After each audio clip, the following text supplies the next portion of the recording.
नमस्कार, दर्श न्यूज देख रहे हैं आप और मैं हूं आपके साथ स्नेहा मनोज।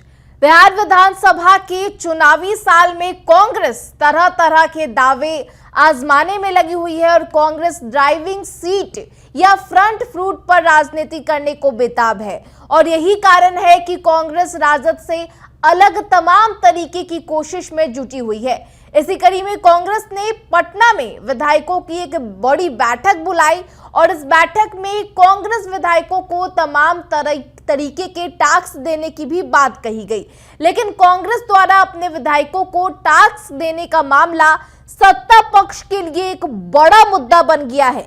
आखिर क्यों, आज आपको हम इस रिपोर्ट में बताएंगे। तो देखिए, लंबे अरसे के बाद बीते दिन यानी रविवार को देर रात तक पटना में एक बड़े होटल में बैठकर बिहार कांग्रेस के शीर्ष नेता अपने विधायकों के साथ घंटों माथापच्ची करते हैं और बिहार के कांग्रेस के प्रभारी कृष्णा लवरू और प्रदेश अध्यक्ष राजेश राम के साथ ही विधायक दल के नेता शकील अहमद खां इस बैठक में शामिल रहते हैं और इस बैठक में पार्टी के शीर्ष नेताओं ने अपने विधायकों को कई तरीके के जो टास्क है वो दिए। खासकर कांग्रेस द्वारा राज्य में महिलाओं को 2500 रुपए महीने देने में माई बहन मान योजना की चर्चा की गई और विधायकों को बड़ी संख्या में महिलाओं को जोड़ने की बड़ी जिम्मेदारी सौंपी गई है।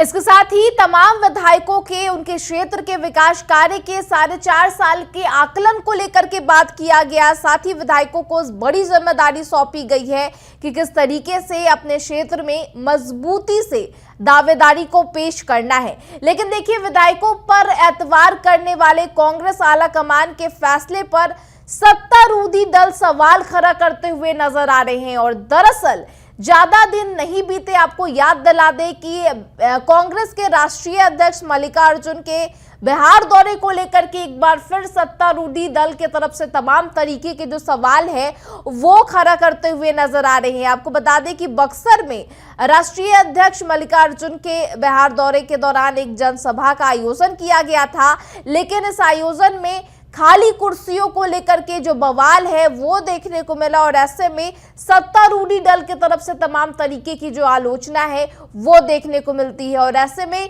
बात ये सामने आती है कि जो विधायकों को जिम्मेदारी सौंपी गई थी कि भीड़ को जुटाना है, उसमें कहीं ना कहीं कांग्रेस के विधायक फेल नजर आते हैं और ऐसे में कांग्रेस इस मुद्दे को लेकर के अपने जिला अध्यक्ष को ही बर्खास्त कर देती है। तो देखिए, जिस तरीके से कांग्रेस के विधायकों को भीड़ जुटाने की बड़ी जिम्मेदारी सौंपी गई थी, लेकिन भीड़ जुटाने में विधायक नाकामयाब रहे थे और ऐसे में सत्तारूढ़ी दल एक बार फिर से कांग्रेस आला कमान के फैसले पर सवाल उठाते हुए नजर आ रही है और ऐसे में तमाम तरीके की कांग्रेस को लेकर के जो बातें हैं वो कही जा रही है। क्या कुछ कहते नजर आ रहे हैं भाजपा के प्रवक्ता कुंतल कृष्ण और साथ ही जदयू के प्रवक्ता अभिषेक झा, इस पूरे मुद्दे को लेकर के आपको हम सुनवाते हैं। कांग्रेस की हालत बिहार में बहुत ही खास्ता है। आलम यह है कि अभी कुछ दिन पहले कांग्रेस के राष्ट्रीय अध्यक्ष बिहार आए थे। बक्सर में विधायकों को यह जिम्मेदारी दी गई थी कि भीड़ जुटाई जाए, खाली कुर्सियां, मजबूरन कांग्रेस को अपने तत्कालीन जिलाध्यक्ष को बर्खास्त करना पड़ा। आज फिर उन्हीं विधायकों को लेकर के कांग्रेस राजनीतिक लड़ाई में उतर रही है। भाई, अब फूके हुए कारतूस एक बार फूक गए तो फूक गए। फूके हुए कारतूस न आवाज करते हैं और न ही चोट करते हैं, पर कांग्रेस की तो पूरे बिहार में यही हालत है। कांग्रेस अब राजनीतिक रूप से एक विफल पार्टी हो चुकी है। कांग्रेस संपूर्ण रूप से, अगर स्थानीय भाषा में कहें तो फूका हुआ कारतूस हो चुकी है, जो ना आवाज करेगी और चोट तो दूर की बात है। बिहार में कांग्रेस पार्टी अपने राजनीतिक अस्तित्व की लड़ाई लड़ रही है।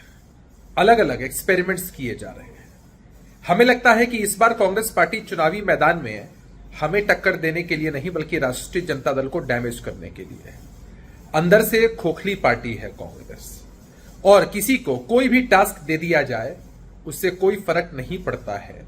मल्लिकार्जुन खड़गे साहब आए थे, किन लोगों ने टास्क लिया और किस तरह से सभा को आयोजित किया, खाली कुर्सियां सबने देख ली है। तो बिहार के लोग कांग्रेस पार्टी को कहीं स्थान देने नहीं जा रहे हैं। हालांकि सत्ता पक्ष के इन आरोपों को खारिज करते हुए कांग्रेस नेता अपने विधायकों पर पूरा भरोसा जता रहे हैं। साथ ही कांग्रेस के सहयोगी यानी आरजेडी भी दल के आरोपों को खारिज करते हुए नजर आ रही है। और ऐसे में क्या कुछ कहते नजर आ रहे हैं कांग्रेस के मुख्य प्रवक्ता राजेश राठौर, साथ ही आरजेडी के प्रवक्ता एजाज अहमद, आपको सुनवाते हैं।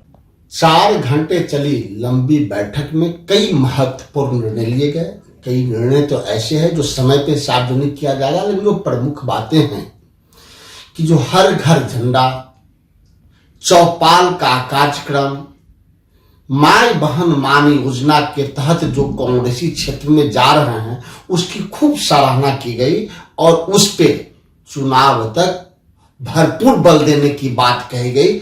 चूंकि यह योजना के माध्यम से कांग्रेस जन घर से निकलकर आम जन के लिए काम कर रहे हैं, इसकी सराहना भरपूर की गई। और जो कुछ आंतरिक निर्णय लिए गए उस समय पे फिर हमारे नेता बताएंगे। जो महागठबंधन का संकल्प है कि हम जनता के बीच में जाएंगे, जनता के मुद्दे को लेकर के, जनता के सवालों को लेकर के, और नेता प्रतिपक्ष तेजस्वी जी का स्पष्ट सोच है, जो इंडिया महागठबंधन का सोच है कि हम जनता के मुद्दे, जनता के सवाल के साथ साथ जो जनहित के मुद्दे हैं, जो जन समस्याएं हैं, उसका भी हम लोगों के बीच जाकर के निदान करने का काम करेंगे। और सत्य और निष्ठा के साथ जो जनता की सेवा के लिए जनता ने हमें प्रतिनिधि के तौर पर चुना है, उसको आगे बढ़ाने का कार्य करेंगे। और कांग्रेस पार्टी उसी कार्यों को आगे बढ़ा रही है जो विधायक अपने शपथ में ही कहते हैं कि हम जनता और जनता के सवालों के साथ साथ देश की और देश के संवैधानिक व्यवस्था के अनुसार सत्य और निष्ठा के साथ जनता की सेवा करते रहेंगे। बहरहाल कांग्रेस के विधायक विधानसभा चुनाव में अपनी पार्टी के लिए किस हद तक कारगर साबित हो पाएंगे, इसका जवाब तो आने वाले दिनों में ही पता चलेगा। लेकिन कांग्रेस की अपने विधायकों पर लगाई गई दाव ने बिहार की राजनीति को गरमा दिया और ऐसे में लगातार बिहार में सत्तारूढ़ी दल के तरफ से तमाम तरीके के जो बयान है, जो प्रतिक्रिया है, वो देखने को मिल रही है। तो देखिए, बीते दिन ही कांग्रेस की बड़ी बैठक हुई पटना के एक होटल में, जिसके बाद कांग्रेस के विधायकों को तमाम तरीके के जो टास्क है वो दिए जाते हैं, जिसके बाद सत्तारूढ़ी दल जो है इस पर निशाना साधते हुए नजर आ रही है। और क्या कुछ कहते नजर आ रहे हैं बीजेपी, जदयू के तमाम नेता, और इस पर क्या कुछ प्रतिक्रिया देखने को मिली है महागठबंधन की भी आपने साफ तौर पर देखा। ये रिपोर्ट पटना से हमारे संवाददाता चंदन तिवारी ने भेजी है। तमाम खबरों के लिए आप बने रहे दर्श न्यूज के साथ। नमस्कार।